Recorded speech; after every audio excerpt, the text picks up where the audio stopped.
शताब्दी में विश्व में 3 बड़े साम्राज्य दृष्टिगोचर होते हैं।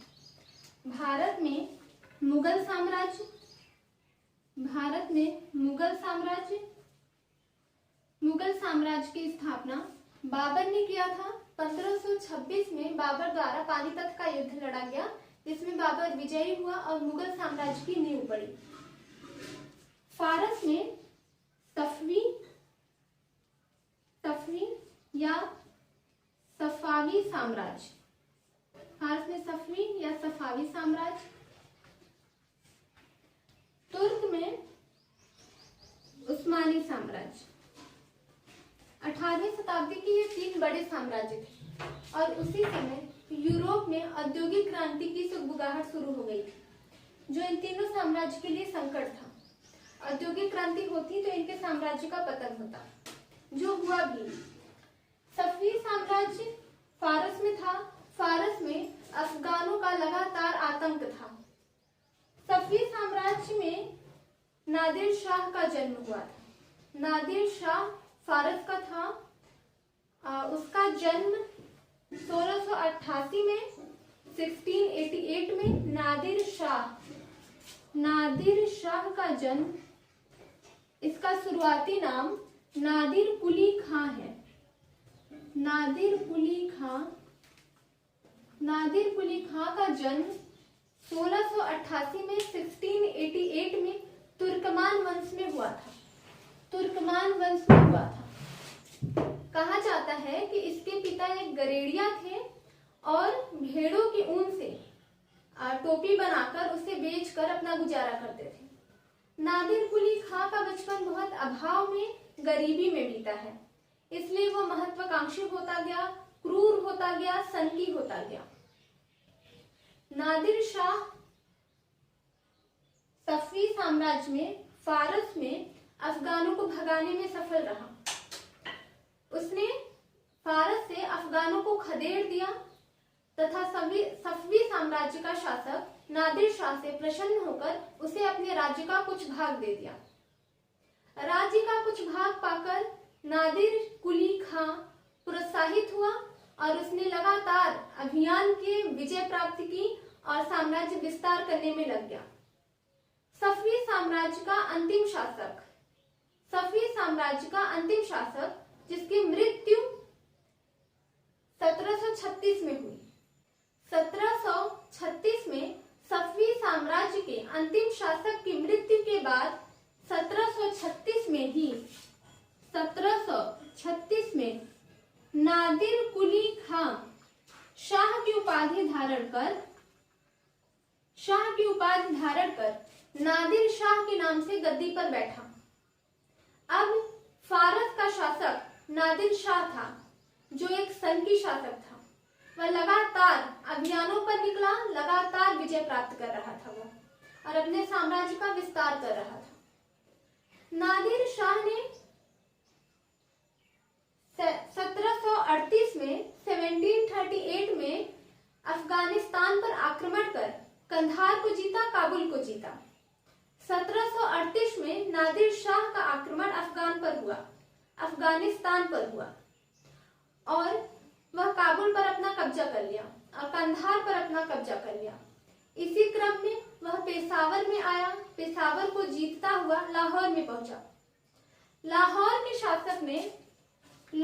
के शासक ने समझदारी दिखाते हुए नादिर शाह से संधि का प्रस्ताव रखा। नादिर शाह के सामने लाहौर के शासक ने यह प्रस्ताव रखा कि 20 लाख रुपए और 100 हाथी देकर वह संधि कर ले और लाहौर में नरसंहार ना करे। नादिर शाह को यह संधि उत्तम लगी और वह लाहौर से 20 लाख रुपए और 100 हाथी लेकर आगे बढ़ा और लाहौर में नरसंहार, लूटपाट, कत्लेआम जैसे कार्य नहीं किए उसने। वह आगे बढ़ रहा था और उस समय मुगल साम्राज्य का शासक मोहम्मद शाह रंगीले था। मोहम्मद शाह रंगीले रंगीले इसकी उपाधि है। रंगीले इसकी उपाधि है। मुगल साम्राज्य का शासक मोहम्मद शाह रंगीले था। रंगीले उसकी उपाधि है और मोहम्मद शाह उसका नाम है। मोहम्मद शाह रंगीले के गुप्तचर लगातार उसको बता रहे थे कि नादिर शाह का आक्रमण होने वाला है और नादिर शाह अब बहुत नजदीक आ गया है, लाहौर से वह आगे बढ़ गया है। लेकिन मोहम्मद शाह रंगीले वह अपनी धुन में खोया हुआ था। शाह रंगीले अपने भोग विलास की तरफ इतना उलझा हुआ था कि ना तो साम्राज्य बचाने की ओर ध्यान दे रहा था और ना ही अपने वंश की गरिमा को रख रहा था। मोहम्मद शाह को जब भी यह खबर मिलती कि नादिर शाह का आक्रमण होने वाला है, वह इसे इग्नोर करता रहता और कहता कि अभी दिल्ली बहुत दूर है, अभी उसे आने में टाइम लगेगा, हम संभाल लेंगे, हमारे पास बहुत गवर्नर है, पूरा भारत हमारे कब्जे में है। और वह नादिर शाह को समझ नहीं पाया, वह उसके आक्रमणों को पहचान नहीं पाया। वह नहीं जानता था कि इतने बड़े लेवल पे नरसंहार होगा, कत्लेआम होगा, दिल्ली की सड़कें लाशों से बिछ जाएंगी। मोहम्मद शाह के समय में नादिर शाह ने कई पत्र लिखे उसे, कई बार उसे चेतावनी दी कि अफगानों को वह शरण ना दे, अन्यथा नादिर शाह मोहम्मद शाह रंगीले पर आक्रमण करे। नादिर शाह ने जब फारस से अफगानों को खदेड़ा तो अफगान दिल्ली आकर शरण लिए, अफगान मोहम्मद शाह रंगीले की छाया में रहने लगे। मोहम्मद शाह रंगीले इन अफगानों को नहीं भगाना चाहता था। नादिर शाह ने कई बार चेतावनी दी, लेकिन मोहम्मद शाह समझ नहीं पा रहा था, चेत नहीं रहा था। अंततः नादिर शाह को विवश होकर भारत पर आक्रमण करना पड़ा। नादिर शाह जब करनाल पहुंचा, तब मोहम्मद शाह रंगीलों को होश आया कि अब भारत पर बड़ी विपदा आई है। करनाल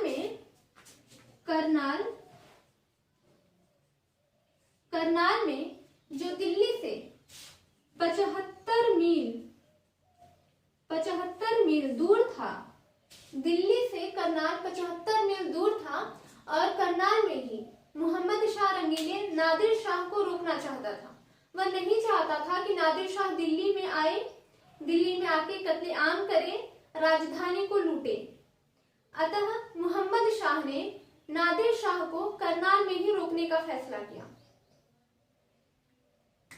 1739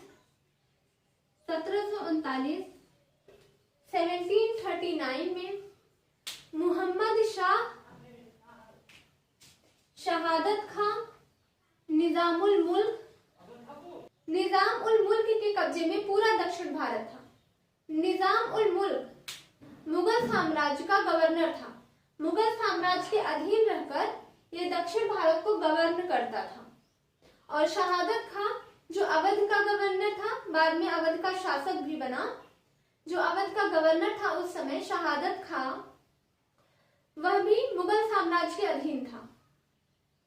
मोहम्मद शाह रंगीले निजाम उल मुल्क खान दौरान भी मुगल साम्राज्य का गवर्नर था।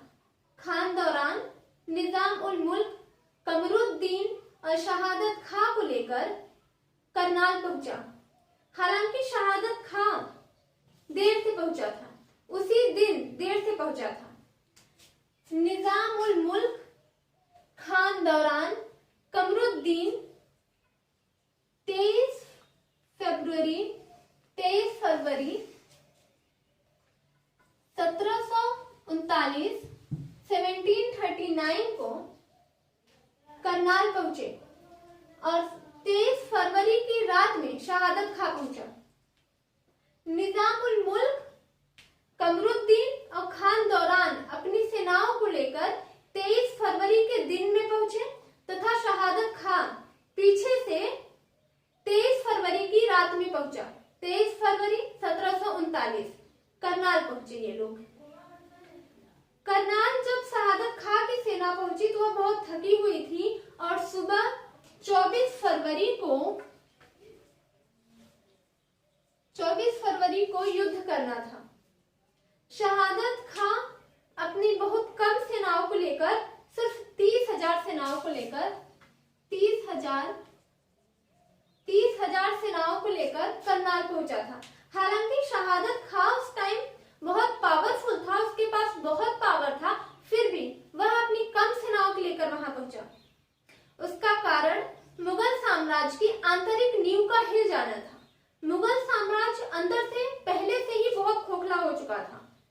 निजाम उल मुल्क जो दक्षिण भारत का गवर्नर था और शहादत खां, इन दोनों के बीच पहले से ही नहीं बनती थी। इन दोनों के बीच आपसी फूट बहुत टाइम से थी।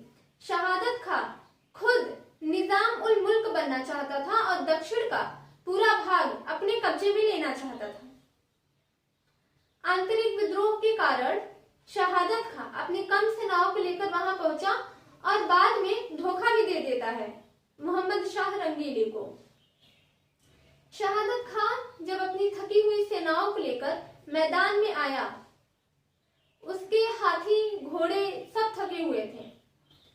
एक तरफ इनकी सेनाएं थी मोहम्मद शाह रंगीले की, जिसमें निजाम उल मुल्क, शहादत खां, कमरुद्दीन खान दौरान जैसे बड़े गवर्नर थे, और दूसरी तरफ नादिर शाह की शासन और दूसरी तरफ नादिर शाह की सेनाएं जो तोपों से लैस थी। नादिर शाह की तोपों से शहादत खां की हाथी घबरा गई और मतवाला होकर नादिर शाह के खेमे में पहुंच गई। शहादत खां भी घायल था। शहादत खां को घायल अवस्था में नादिर शाह ने बंदी बना लिया और अब मोहम्मद शाह रंगीले घबरा गए कि उनका एक गवर्नर नादिर शाह के कब्जे में है और सेना अब कमजोर हो गई है। मोहम्मद शाह रंगीले ने निजाम उल मुल्क को शांति दूत बनाकर नादिर शाह के खेमे में भेजा। चूंकि मोहम्मद शाह अब अपनी हार को भाग चुके थे, वो हवा का रुख पहचान चुके थे। उनका एक गवर्नर शहादत खां अब नादिर शाह के कब्जे में था और उनका एक दूसरा गवर्नर खान दौरान, जिसकी मृत्यु हो गई थी, उनके पास मोहम्मद शाह रंगीले के पास सिर्फ कमरुद्दीन और निजाम उल मुल्क बचे थे। निजाम उल मुल्क को शांति दूत बनाकर नादिर शाह के खेमे में भेजना ही उचित लगा। नादिर शाह के पास जब निजाम उल मुल्क पहुंचे तो उन्होंने 50 लाख रुपए, हीरे जवाहरात, हाथी घोड़े आदि को देकर संधि करने का प्रस्ताव रखा। 50 लाख रुपए, हीरे जवाहरात लेकर नादिर शाह संधि करने के लिए मान लिया। संधि में यह प्रस्ताव था कि शुरू में मोहम्मद शाह रंगीले, जो मुगल साम्राज्य के प्रतीक हैं उस समय, मोहम्मद शाह रंगीले नादिर शाह को 20 लाख रुपए देंगे।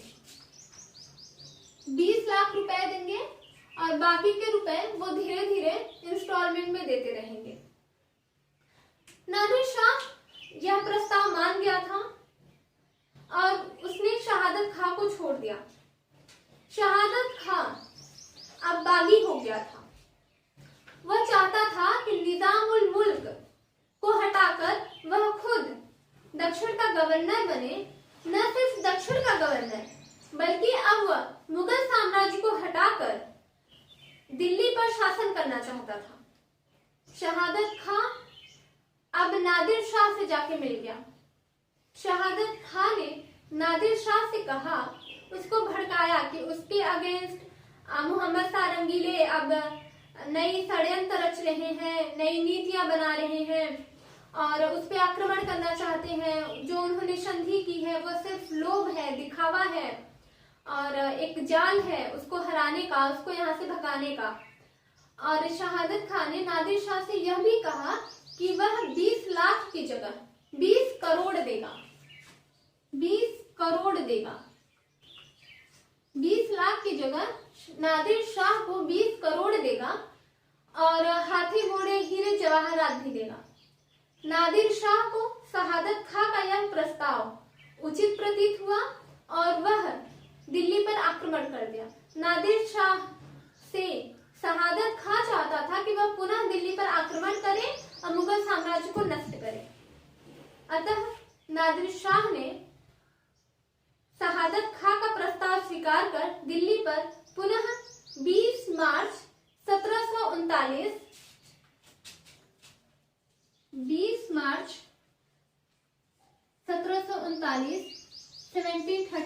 20 मार्च को पुनः आक्रमण किया। पहला आक्रमण नादिर शाह का दिल्ली पर 24 फरवरी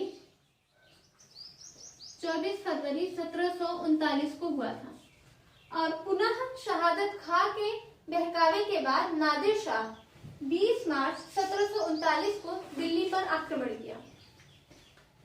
दिल्ली पर आक्रमण करने के बाद उसने दिल्ली को शमशान घाट बना दिया। दिल्ली में 8 घंटे में 4 लाख लाशें बिछ गई थी। सड़कों पर, दिल्ली की सड़कों पर खून की नदियां प्रवाहित हो रही थी। बड़े लेवल पर नरसंहार हो रहा था, लोगों का कत्लेआम हो रहा था। हर जगह लूटो काटो मारो की ध्वनि सुनाई दे रही थी। लोग हताश होकर, निराश होकर अपनी जान बचाकर इधर उधर भाग रहे थे। दिल्ली की सड़कें उस समय खून से सनी थी और आकाश धूलों से गुंजायमान था।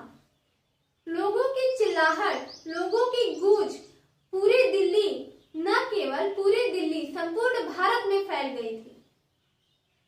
नादिर शाह ने बड़े लेवल पर नरसंहार किया, लोगों को मारा, लूटा और दिल्ली में 2 महीने तक रुका और उन 2 महीनों में वहां के अमीरों को, वहां की जनता को इतनी यातनाएं दी जितना कि इतिहास ना तो बयां कर सकता है, ना ही लिख सकता है। शायद उन यातनाओं के लिए इतिहासकारों के पास शब्द भी कम पड़ जाएंगे। शहादत खां भी 20 लाख करोड़ रुपए देने में असफल हुआ। 20 लाख करोड़ रुपए बहुत बड़ी रकम थी और शहादत खां नादिर शाह को न दे पाया। इस पर सनकी नादिर शाह ने शहादत खां पर भी कई जुल्म ढाए, उन पे यातनाएं की और शहादत खां को भी लूटा, शहादत खां के राज्य को लूटा। नादिर शाह 2 महीने दिल्ली में रुकने के बाद 70 करोड़ रुपए, बहुत सारे हाथी, घोड़े, जवाहरात, शाहजहां का बनवाया हुआ तख्ते ताउस जिसे शाहजहां ने बनवाया था, शाहजहां ने तख्ते ताउस बनवाया था, शाहजहां ने तख्ते ताउस बनवाया था और नादिर शाह उस तख्ते ताउस को भी ले गया, कोहिनूर हीरा को ले गया, 70 करोड़ रुपए ले गया और जनता को काट कर उनकी लाशों को छोड़ गया। और उसके पीछे एक शमशान बचा हुआ था, एक खोखला मुगल साम्राज्य बचा हुआ था और हताश भारत की जनता बची हुई थी। मुगल साम्राज्य अब खोखला हो गया था, उसकी जड़ें जर्जरित हो गई थी। अतः मराठों की तथा विदेशी कंपनियों की मुगल साम्राज्य की तरफ दृष्टि गई और अब विदेशी कंपनियां समझ चुकी थी कि मुगल साम्राज्य में इतनी ताकत नहीं है कि विदेशी कंपनियों को आने से रोके, उन्हें व्यापार करने से रोके। अतः अब विदेशी कंपनियां मुगल साम्राज्य पर अपना कब्जा जमाना चाहती थी, अपना हाथ मजबूत करना चाहती थी। नादिर शाह पर जितने प्रश्न बनते हैं वो इस वीडियो से हो जाएगा। अभी तक जितने प्रश्न बने हैं या आगे जितने प्रश्न बनेंगे, सिर्फ ये रट लेना कि भारत में नादिर शाह का आक्रमण कब हुआ, मुगल साम्राज्य का शासक उस समय कौन था, किसने मुगल साम्राज्य को धोखा दिया, उस समय उसका कौन सा गवर्नर मारा गया, दिल्ली पर पुनः आक्रमण नादिर शाह का कब हुआ, नादिर शाह रास्ते में कितने अभियानों को करता हुआ दिल्ली पहुंचा। इन सबको रट लेने से एग्जाम के प्रश्न हम हल नहीं कर सकते। भारत का इतिहास युद्धों से भरा है, विदेशी आक्रांताओं से भरा हुआ है। हम कितने आक्रांताओं को रटेंगे कि किसका आक्रमण कब हुआ, कौन कैसे कैसे आया, क्या क्या लूटा। हम इतने सारे आक्रांताओं को कैसे याद कर सकते हैं। इसलिए हमें उनका बैकग्राउंड समझना जरूरी है, उनका बेस समझना जरूरी है, कैसे आया, कैसा व्यवहार था, कहाँ का था, किस रास्ते से आया। अगर हम कॉन्सेप्ट समझेंगे तो उन पे आए हुए प्रश्नों को भी हल कर लेंगे। नादिर शाह पर अभी तक जो प्रश्न आए हैं वह कि दिल्ली पर नादिर शाह का आक्रमण कब हुआ, तो 24 फरवरी 1739 में। अगर 24 फरवरी ना हो, 20 मार्च हो, तो भी नादिर शाह के पुनः आक्रमण की डेट 20 मार्च है, 20 मार्च 1739। और पहली बार जो आक्रमण किया 24 फरवरी 1739। खान दौरान उस समय मारा गया। शहादत खान ने बगावत किया और नादिर शाह से जाके मिल गया। नादिर शाह का जब आक्रमण हुआ तो भारत में मुगल साम्राज्य मोहम्मद शाह रंगीले के हाथ में थी। मोहम्मद शाह रंगीले सिर्फ 3 घंटे में अपनी सेनाओं को लेकर पीछे हट गया था। नादिर शाह का आक्रमण, नादिर शाह और मोहम्मद शाह के रंगीले आपस में कहां टकराए, तो करनाल में टकराए। दिल्ली से 75 मील पहले ही करनाल में दोनों सेनाओं के बीच युद्ध हुआ था। मोहम्मद शाह रंगीले बाबर का वंशज था, वही बाबर जिसने 1526 में पानीपत के युद्ध में महज 6 घंटे में भारत को रौंद कर भारत में एक नए साम्राज्य की स्थापना की, मुगल साम्राज्य, जिसने संपूर्ण भारत पर अपना अधिकार कर लिया। उसी बाबर का वंशज मोहम्मद शाह रंगीले नादिर शाह से महज 3 घंटे में हार कर जाकर बिल में छुप गया था। वही मोहम्मद शाह रंगीले जो अपने भारत को एकजुट नहीं रख पाया। नादिर शाह कोहिनूर हीरा ले गया, नादिर शाह तख्ते ताउस ले गया। परीक्षा में आता है कि तख्ते ताउस किसने बनवाया, तो शाहजहां ने बनवाया। तख्ते ताउस कौन से आक्रमणकारी भारत से ले गया था, कौन सा आक्रांता भारत से तख्ते ताउस ले गया, तो नादिर शाह ले गया। नादिर शाह कोहिनूर हीरा ले गया और नादिर शाह 70 करोड़ रुपए लेकर भारत को खोखला कर गया। नादिर शाह कहता था कि भारत सोने की चिड़िया है और मुझे भी उसके कुछ पर चाहिए। यह कहकर नादिर शाह भारत में आया था और न केवल भारत जैसी सोने की चिड़िया के पर ले गया, बल्कि वह संपूर्ण चिड़िया को लेकर भारत को खोखला कर गया।